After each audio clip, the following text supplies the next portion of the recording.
شروع کرتا ہوں اللہ کے نام سے جو بڑا مہربان اور نہایت رحم کرنے والا ہے۔ اللہ تعالیٰ اپنے جن بندوں سے پیار فرماتے ہیں ان کی نشانیاں نبی کریم صلی اللہ علیہ وآلہ وسلم نے ذکر فرما دی ہیں۔ اسی طرح نبی کریم صلی اللہ علیہ وآلہ وسلم نے اللہ تعالیٰ کے مبغوث ناپسندیدہ بندوں کی علامات بھی ذکر فرما دی ہیں تاکہ انسان اپنے آپ کو ان برے اوصاف سے بچائے۔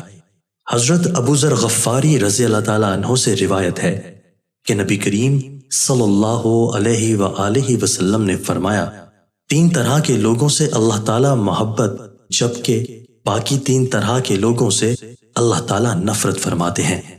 جن سے اللہ تعالیٰ محبت فرماتے ہیں ان میں سے پہلا وہ شخص ہے جو ایسی قوم میں رہتا ہو جس قوم کے پاس کوئی شخص رشتہ داری اور قرابت داری کی بنیاد پر نہیں بلکہ محض اللہ کا واسطہ اور قسم دے کر کچھ مانگنے آیا ہو، اور وہ قوم ایسے شخص کو دینے سے انکار کر دے، اور یہ شخص علیحدگی میں اس مانگنے والے کی اس طرح مدد کرے کہ اللہ تعالیٰ اور مانگنے والے کے علاوہ کسی کو اس بات کا پتہ نہ چلے۔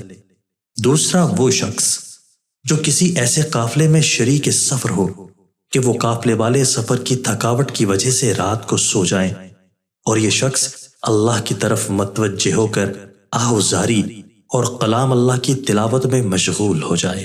تیسرا وہ شخص جو ایسے لشکر میں شامل ہو جس کو میدان کارساز میں شکست ہو گئی ہو، لیکن یہ شخص بھاگنے کے بجائے سینہ سپر ہو کر آگے بڑھے، یا تو قتل کر دیا جائے یا پھر فتح و نصرت اس کے قدم چوم لے۔ نبی کریم صلی اللہ علیہ وآلہ وسلم نے فرمایا، 3 طرح کے لوگوں سے اللہ تعالیٰ نفرت کا معاملہ فرماتے ہیں۔ پہلا وہ شخص ہے جو بوڑھا ہو جائے پھر بھی زنا کرے۔ دوسرا وہ شخص جو فقیر اور تنگ دست ہو پھر بھی تکبر کرے، اور تیسرا وہ شخص جو مالدار ہو لیکن دوسروں پر ظلم کرے۔ پہلا مبعوث تو وہ شخص ہے جو بوڑھا ہونے کے باوجود زناکاری کا مرتکب ہو۔ دوسرا مبعوث وہ بندہ ہے جو تنگ دست ہو پھر بھی تکبر کرے۔ قرآن و سنت میں متکبر شخص کے بارے میں بہت سخت وعیدیں مذکور ہیں۔ تکبر کرنا ویسے ہی بہت بڑا گناہ ہے، لیکن ایسا شخص جس کے پاس اسباب تکبر بھی نہیں وہ بھی تکبر کرے تو اللہ رب العزت کی نگاہ میں قابل نفرت بن جاتا ہے۔ حضرت عبداللہ بن مسعود رضی اللہ تعالیٰ عنہ سے روایت ہے کہ رسول اللہ صلی اللہ علیہ وآلہ وسلم نے فرمایا، مفہوم وہ بندہ جنت میں داخل نہیں ہوگا جس کے دل میں رائی کے دانے کے برابر تکبر ہوگا۔ اس پر ایک شخص نے سوال کیا کہ بندہ اچھے کپڑے اور اچھے جوتے کو پسند کرتا ہے، کیا یہ بھی تکبر ہے؟